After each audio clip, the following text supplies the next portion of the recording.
Hey everyone, welcome or welcome back to the channel. This is your host Carmina, and today we are going to be reading with a reading.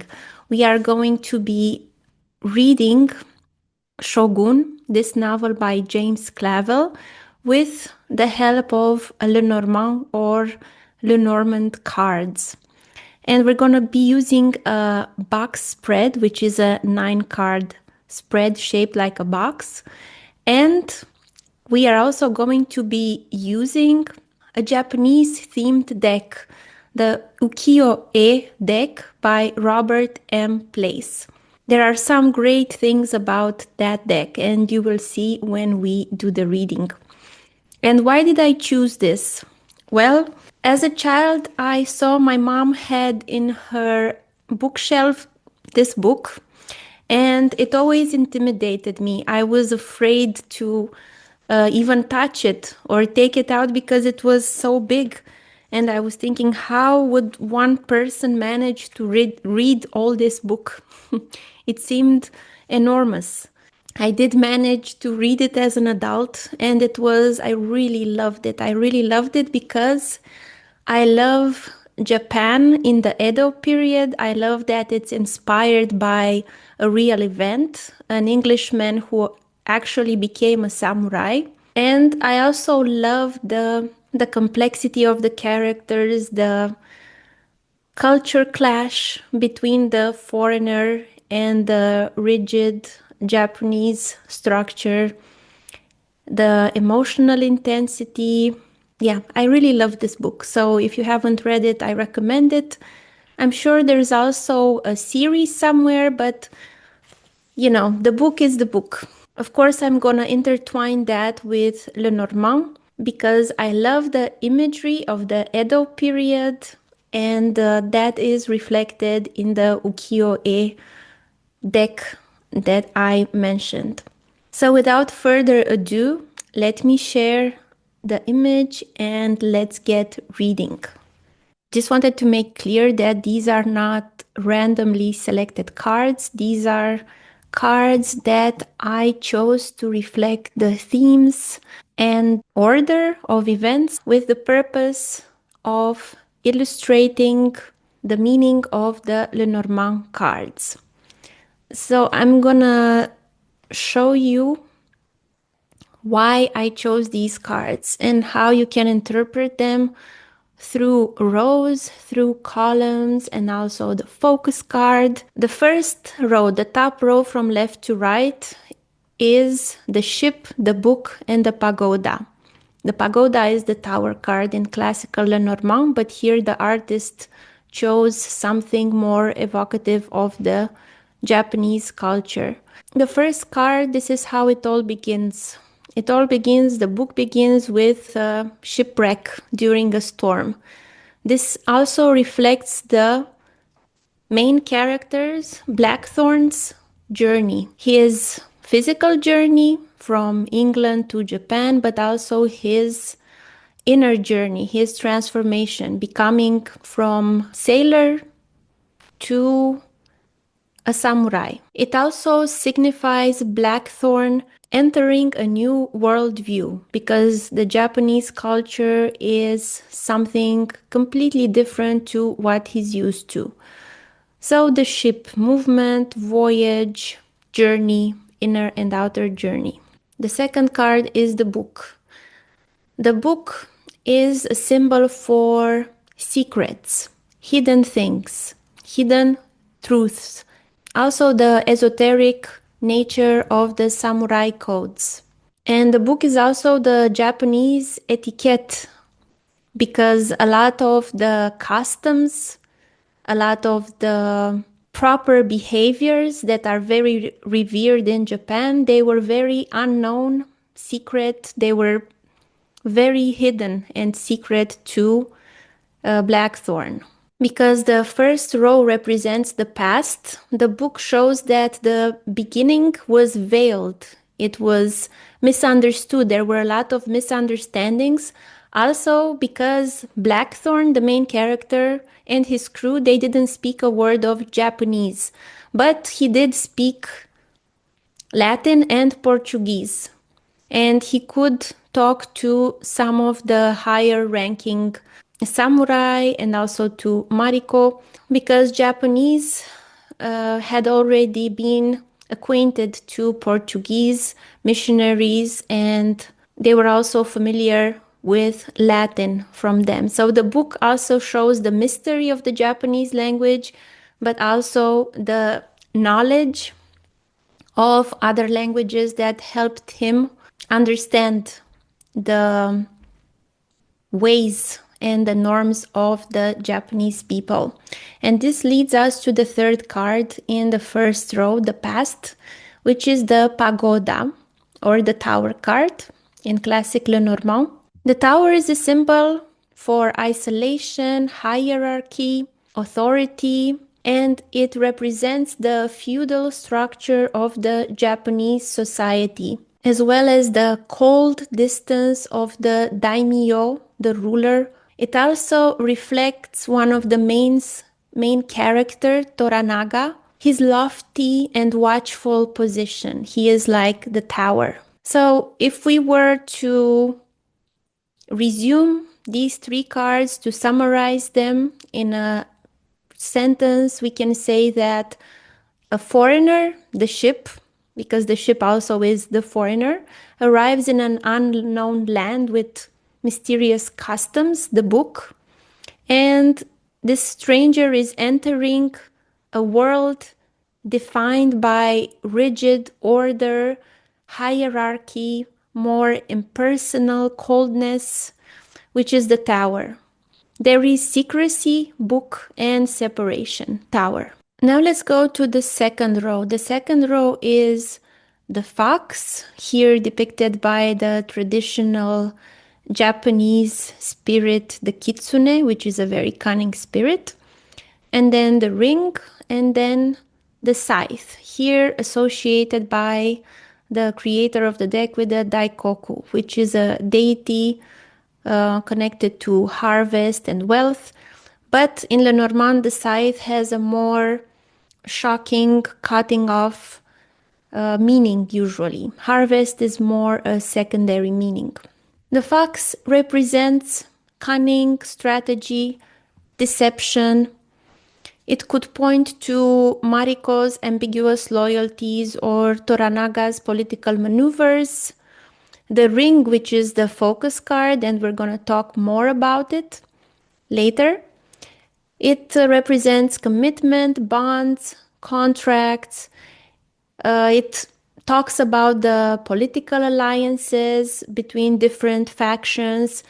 It talks about the marriage bond. It also talks about the loyalty to religion, to one's spirituality, especially for Mariko or those embracing the newly introduced Christian faith. And also the commitment to the country, the commitment to the shipmates for Blackthorne, which is sometimes in conflict to the commitment to Mariko or the commitment to Toranaga.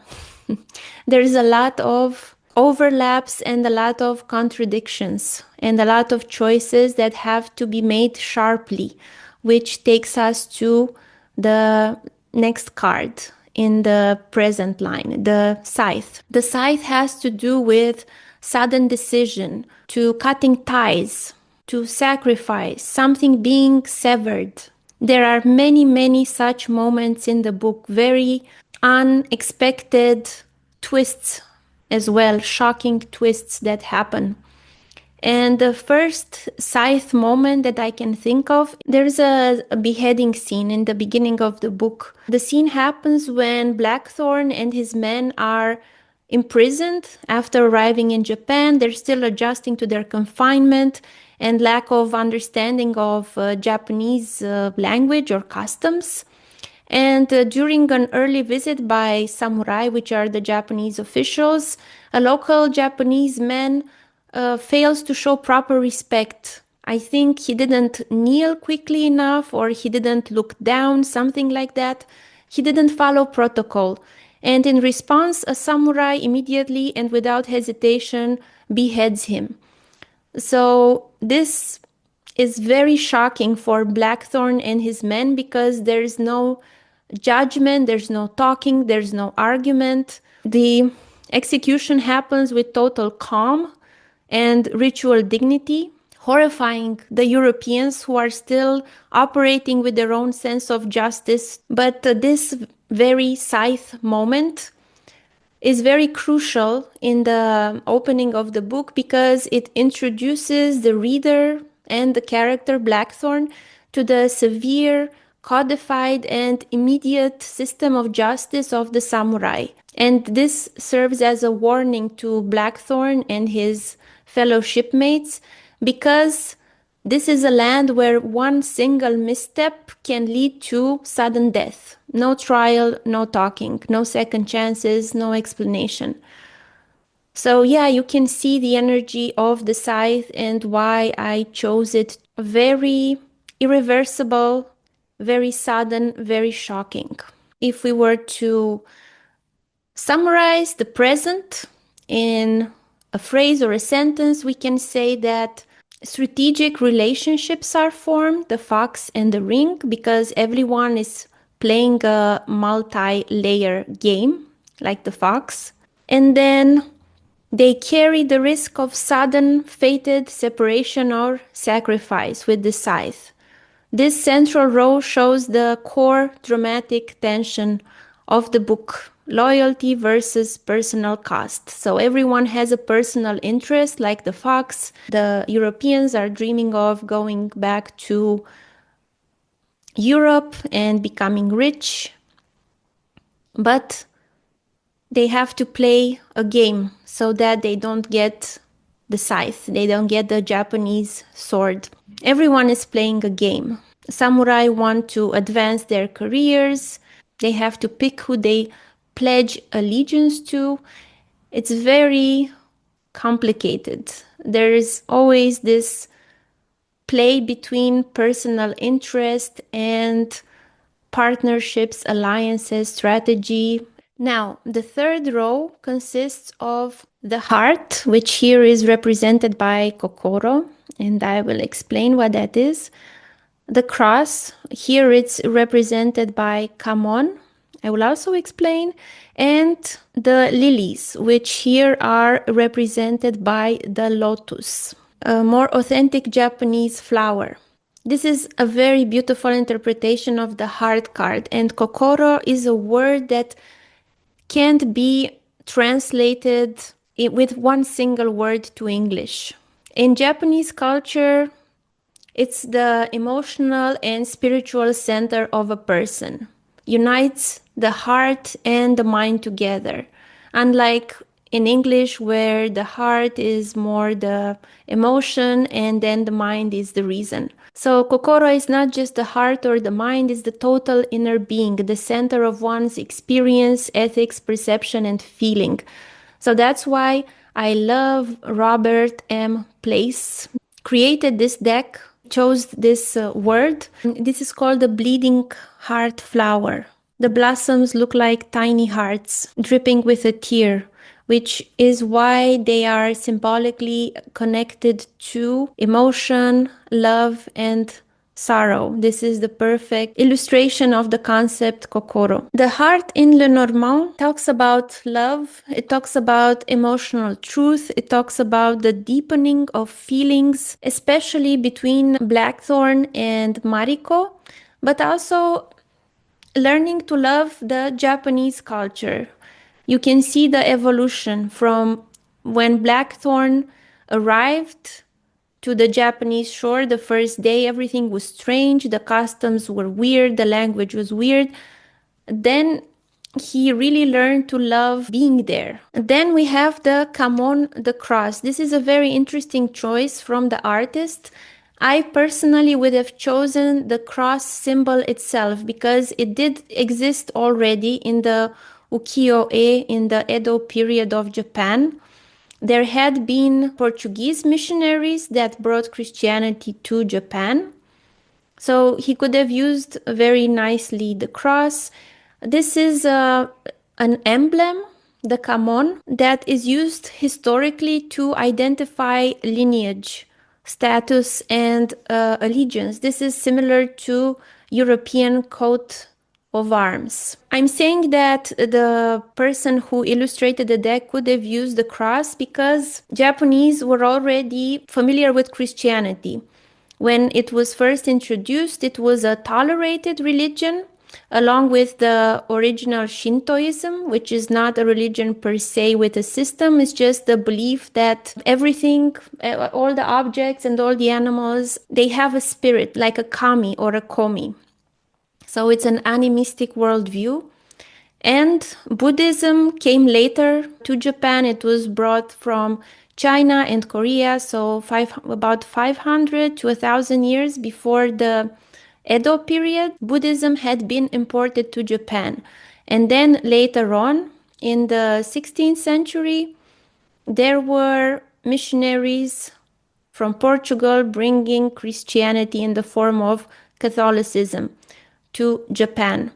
So they could have used the cross very well in this deck. There were a lot of people following this religion, and when it became banned, they were still doing it in a very hidden way. The cross is a symbol for burden, faith, sacrifice, spiritual suffering, duty. It is also a symbol for one of the main characters, Mariko, who was secretly a Christian, and her moral struggle between her faith and her loyalty to Toranaga. The lily, the last card here, is represented by the lotus because the lotus was the Buddhist symbol of peace, serenity. In Lenormand, the lily is also the symbol of wisdom brought on by an older age.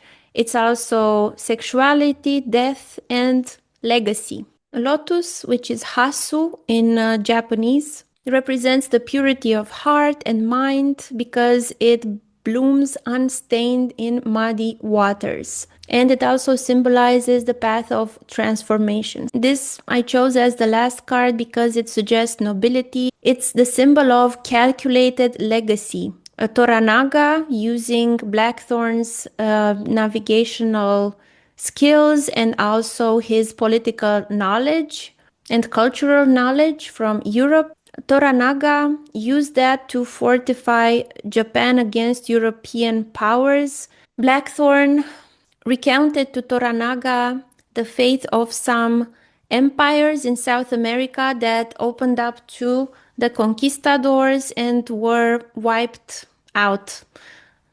Toranaga didn't want that to happen to Japan. They were very isolated by choice. They were only trading with a select few, and they wanted to preserve their structures and their cultures. So if we were to summarize the bottom row, which is the future, we can see that there is an emotional truth that emerges, the heart card, under a cross of faith, pain, cultural persecution, to leave in the end a dignified but hard-won legacy, which is the lilies. So this row is not just emotional, it's also spiritual and geopolitical. It's not just about a love story, it's about spirituality, like a new type of spirituality, and the geopolitical strategies. Now, let's look at the columns. The columns can be interpreted several ways. You can look at them as the first column, the root cause, the second column, the what emerges from the root cause, and then the third column, consequences. But if there are several people involved in the reading, you can look at the columns as the three people.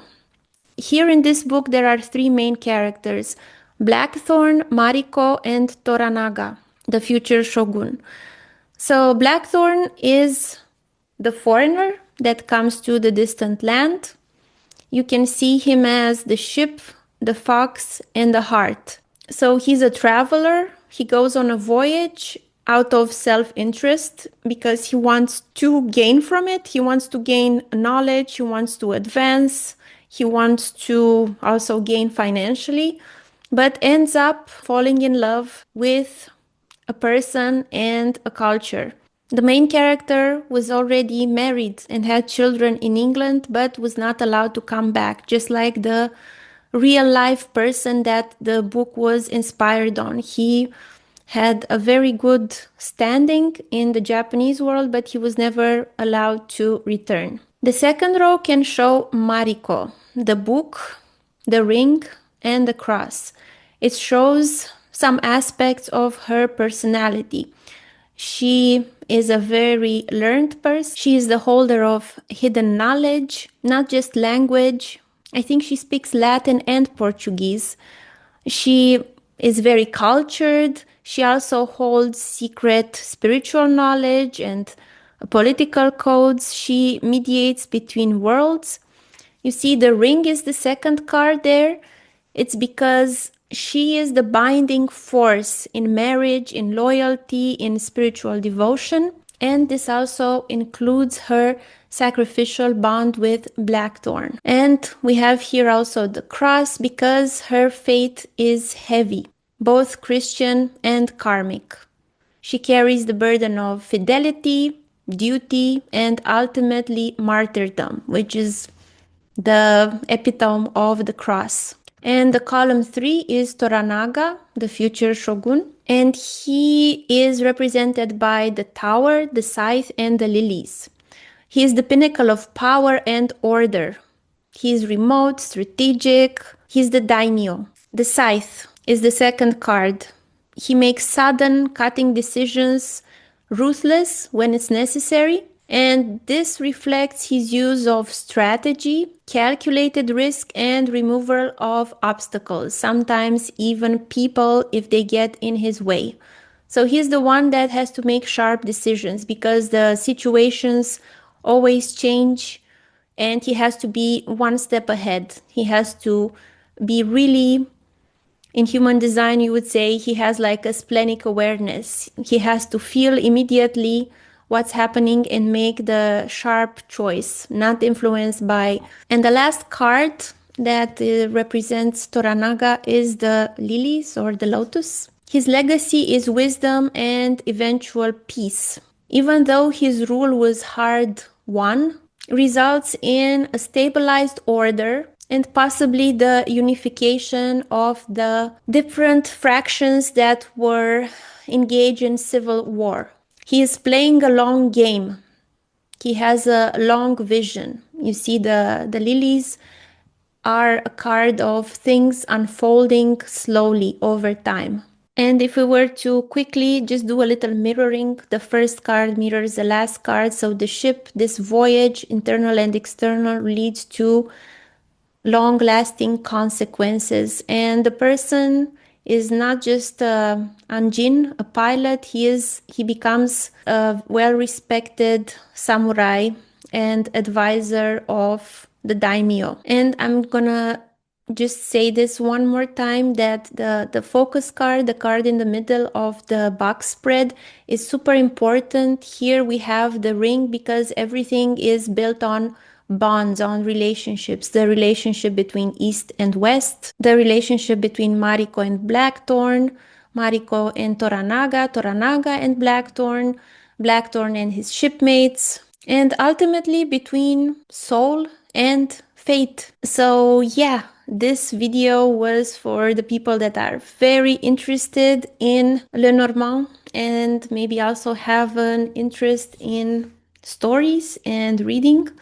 I really enjoyed exploring the themes of Shōgun while also hopefully teaching you about the meaning of the Lenormand cards and how to interpret the box spread. I will be doing a monthly Lenormand practice group starting in June. It's going to go on for 6 months.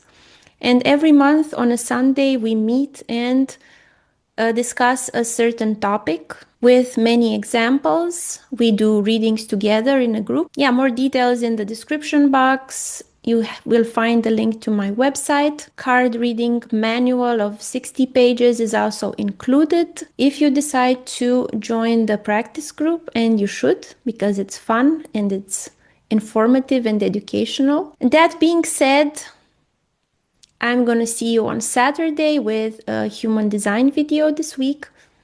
and next week with another Lenormand.